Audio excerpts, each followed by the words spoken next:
Hey guys and gals, welcome back to Omega Zone Gaming.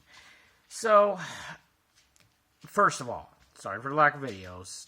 I don't know, I've been not feeling too great. I don't know if it's depression starting to make me not feel good physically. I just haven't been, I don't even know I have depression. I can't really tell. I might. I know I haven't been happy, so, it might be affecting me physically. Now, on to what we will be doing. I'm going to be getting back into things very slowly, guys. Mostly news stories, and that's it.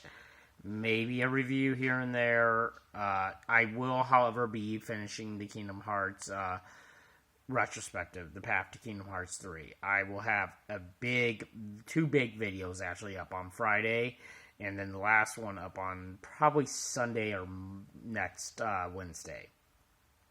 So that is my plans for that. So that is going to finish up. I will get that out. I'm shortening the amount of videos I'm doing for it. I was originally going to do a video for each game, but I don't think the handheld games, aside from Dream Drop Distance, necessarily need a full video. So I'm going to combine several of the topics together. Okay, so on to the news now, and we're just going to call this a news dump because what a fucking week it has been. First, Kingdom Hearts 3, fully leaked, out there in the wild, 10 copies at least, maybe more. And it went from some shipping worker who stole it just to steal it to a mob connection. It just went weird. Suffice it to say, 10 copies are out there. Be careful, if not more. Be careful for spoilers. Nomura did remove the epilogue and the secret movie, which will be patched in on day one, I'm presuming, to avoid stuff like big secrets from being released. And before you all praise Foresight, he's been a Square Enix employee for 20 years. I remember how you could almost unlock the entire game of Final Fantasy VIII off the Pizza Hut demo disc if you had a Game Shark. So he's not new to anything leak related, okay? I'm glad you did remove him tomorrow. Don't get me wrong, but it's not surprising he removed them. So that was the first thing. And then, now on to the big story of the week. Soulja Boy. He is releasing jank-ass bootleg consoles from China that has all NES and Game Boy ROMs and stuff like that on that. The only original, quotation marks, console he's released is the Fuse. So, that's not an emulation box. You can actually buy games on that thing, like Half-Life 2. So, but otherwise, everything else he's released is a console from Japan that is airdropped, basically, from like the Ali whatever site. The thing is, his crassness. He thinks he ain't about to get reamed by Nintendo. I mean, he literally has sent out a firestorm of tweets, and this is where the story gets even more interesting. Basically, saying F YouTubers, F Nintendo, eat a certain explicitive, and that we're all a certain homosexual explicitive. So, he's trying to defend himself now when he doesn't clearly have a leg to stand on. The sad part is, he for some reason thinks that slapping his name on these consoles all suddenly makes selling consoles with illegal Nintendo ROMs legal. Doesn't. It really doesn't. But, I don't know if this is a publicity stunt, what this is. But it's something alright. Y'all let me know. You want me to get a hand on a couple of these, I'll do my best. I probably won't order from him. I'll probably order from Amazon, since they're, consoles you can easily get online. And I'll order from there and break them down and show you what they're like, if you guys really want me to. But yeah, they're bad. They're just piss poor emulator boxes.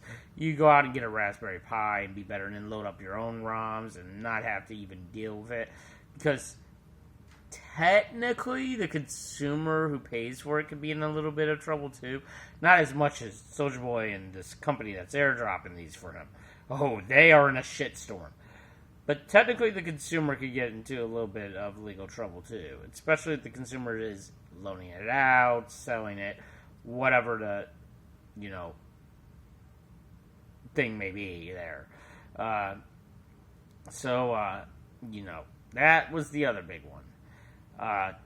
Aside from that, a lot of games are getting ready to come out that are big hype, or have come out that are medium to big hype.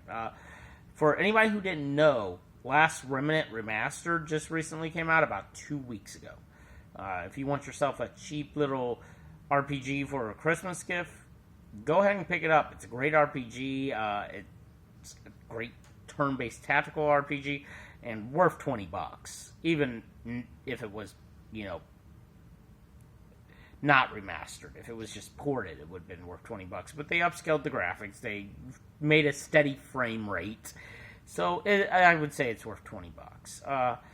Aside from that, last bit of news is the PlayStation Store is doing a huge ass sale right now. We're going to go over a few of the games that are on it, but suffice it to say, you got your regular stuff like Call of Duty and Hitman and Spider-Man. There are some other really hidden gems, though, too. So, let's go ahead and go into this. So, right now, Call of Duty, Black Ops 4, Destiny 2, Forsaken, plus Overwatch for $80, which is not a bad price for those games. You can also get the Digital Deluxe Edition of Black Ops 4 for $109.19. The Assassin's Creed Odyssey Ultimate Edition for $60, normally $119. You can also get a few other really cool games. Battlefield 5 and Battlefield 5 and Battlefield 1 for $34.99, down from $100. Assassin's Creed Origins Gold Edition is down to $50 from $100 if you haven't played that yet. So, a lot of good sales in here. I would recommend definitely picking up some of this stuff if you're looking for some new games to play. Valkyria Chronicles 4 is down to $30. That's 50% off, and that game is fantastic. So, a lot of good games that are involved in this sale. Then, we're coming up on January, where a lot of really good games are getting ready to come out. The two big ones, of course, are Resident Evil 2 Remake on January 25th and Kingdom Hearts 3 on January 29th. But the big one that I don't see a lot of people talking about that I want to take a minute to tell you about is Tales of Vesperia Definitive Edition. Now, Bandai has been fairly good about bringing us the Tales games over the last few years. And I wanted them to keep this up. I love the Tales franchise. Tales of Vesperia is one of their best ones.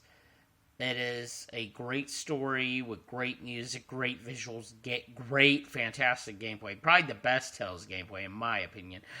For at least the moving across the field of plane battle system that they used to use for all Tales games.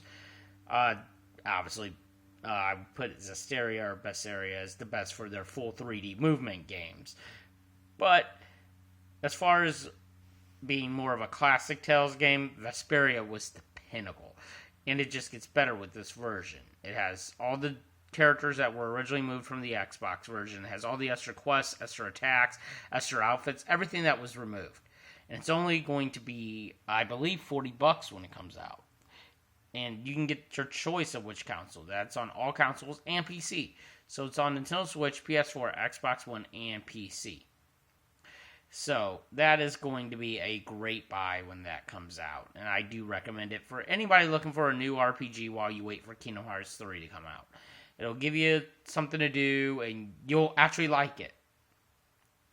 So that's it for this video. I'll be back in a few days with the 2 Kingdom Hearts videos, I promise. Maybe another news video before then. Until then, like if you like, sub if you want. Feel free to leave any comments. And as always, I am out.